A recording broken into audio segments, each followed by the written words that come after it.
to you on these, but it just rubbed me the wrong way. I think the harshness of what you said, we're past kneeling, I think that rubbed you. Because he had said, look, we understand why Cap kneel, but now we need to advance the ball into actions. But he said, we're past kneeling, like kneeling was like, we're beneath that now. Yeah. Like it almost felt like we're past that issue. Yes. No, we're not. No. Nope. And he knows we're not. And he did wear a Caps jersey on Saturday Night Live and had been a huge supporter. Yes. And all of a sudden it felt like sellout. Okay. But then I tried to step back and think, because you got to have respect for this man. Yeah. And he does have ultimate credibility in your community. Absolutely. He did it the hard way. He did it from the bottom up. Yep. Right? Yes. He didn't inherit. Nobody gave him Nobody gave him anything. Right? So he fought his way to the top. Right. And now he says, I want to go to the very top. Yes. So did he have to compromise? I guess that's the best word I can think of. Compromise just to have a shot at owning a franchise, because Mr. Kraft loves him and they believe in him. Right. And here's the ultimate. If there could be a day when the owners would convene at one of their meetings, wherever it is, in Tampa or Dallas or wherever, and the doors close, and behind closed doors, Jay-Z gets to stand up as an equal majority owner of a pro football team and say, gentlemen, would you please think about this, because you're all closed-minded to this. Right. Our league is whatever it's going to be at that point, 75, 80% African-American. Correct. Okay? Think about this. Well, if Jay-Z says it, because he's going to earn his respect with those white, closed-minded owners, the quote-unquote good old boy owners.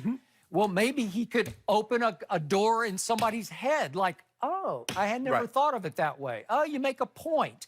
Maybe he could do, he could, again, is this about greed or trailblazing or both? Maybe it's a combination of both. Okay, but could he do some trailblazing if he had a prominent voice behind closed doors in an ownership meeting? You better believe he could. I believe he could. Okay. And at the end of the day, Skip, look, no one was ever going to be 100% in agreement with the arrangement that the NFL has, because a lot of people look at this and say they're using Jay-Z as a shield that they whiteballed, and I always use the term whiteball because it's 32 white owners. I got it. And the black is a negative, no, but y'all whiteballed him. So I will say you guys in a negative connotation. If they thought that Jay-Z, as profound and as great as he is a figure in our community, if you thought he could shield you from the criticism that you're going to receive, because we saw it again, Skip Bayless, Josh McCown retired. He's in the booth. He was doing analyst work. And the Philadelphia Eagles brought him out. Now, this is the second time it's happened, because Jay Cutler last year was about to do the same thing, and the Miami Dolphins brought him out. So if you think by bringing Jay-Z in to shield you from what has happened to Colin Kaepernick, it's not going to work. But for me, Skip, I'm a destination type of guy. Now, the journey is going to be a little rocky sometimes. It is. But the ultimate destination that Colin took the knee for, what Cap took the knee for, if there's a better day on the horizon, I can live with how it came to be. I really can, because that's all I care about. All this, look, I think it's bulljive the way Jay-Z handled it. Now, I don't know, and I hadn't been, been able to confirm, because it was reported that he reached out to Jermaine Dupri because the NFL asked Jermaine Dupri, who's from Atlanta, to produce the halftime show. And it was reported that Jay-Z called him and told him to bow out. Now, you gonna ask him to bow out. Hey, man, hey, Skip, check this out, bro. I can't do that, man. I ain't gonna go do that. All right, you know what, Shannon? That's good. I'm gonna ride with you, bro. And then come to find out, Skip I'm like, Skip, Yeah. Well, Jay-Z knows how this works. He knows how it is in community, how it looks. Like you went behind their back when you said no, and you all the while you're trying to maneuver.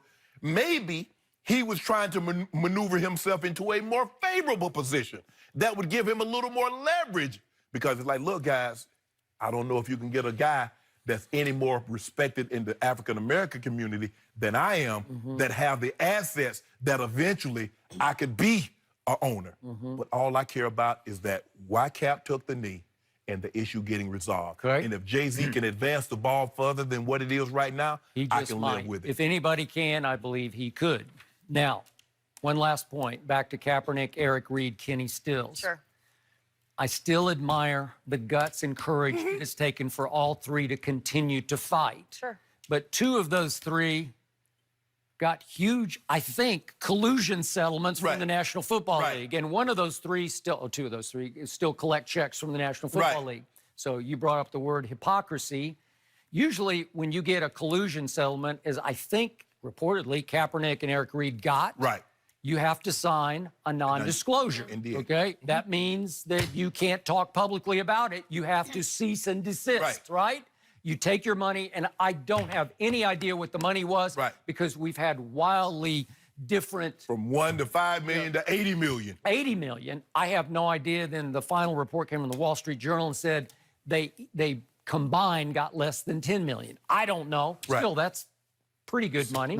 All right? So the point is, are they just openly violating their non-disclosure now? Because Cap and Eric Reid are not backing off, man. They are firing. Maybe the NDA meant they couldn't disclose the amount of money they got, but they were going to be allowed. But you can't say Jay-Z, the hypocrisy of Jay-Z, because of he's accepting this. But Reid, you know, you collecting the check too. It's not like you sat down on Cap's behalf and said, you know what, Eric Reid, you better play even better than you're expecting to play. Well, look. I believed Eric Reid, even though that he didn't have a job at the time. I was like, the guy's 26 years of age. He just didn't drop off a cliff and forget how to play safety in the NFL. He was good enough to play, as I believe Cap was good enough to play. But I believe now, Skip, if Cap were to come back, he would do more harm than good if he does not make the team, because they're going to say, see, we told you all along. It was never about that. It was about his ability to play. And it's hard. He's been away from, and I think he listed, what, 887 days or whatever, however long it's been. But what Cap doesn't realize, Skip, NFL owners, they don't really do social media. So that was well and good that you and I watched it and Jenny watched it and a lot of other people saw it. But they're not. But how many owners you think saw Cap in that video? How many GMs you think saw Cap that video? So Cap, you're putting your message out to the wrong people. The people that saw that believe that you deserved an opportunity. Deserves, and you didn't deserve to be released from the NFL.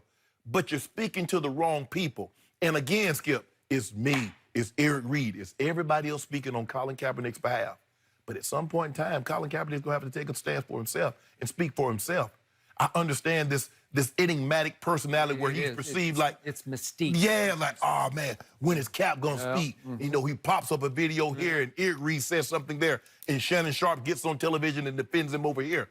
But at the end of the day, nothing sounds as crisp or speaks as loud when it comes out of the individual mouth itself. And that man can speak because we've heard it before. Of course. You're right about that. Okay, we will be waiting for the next chapter.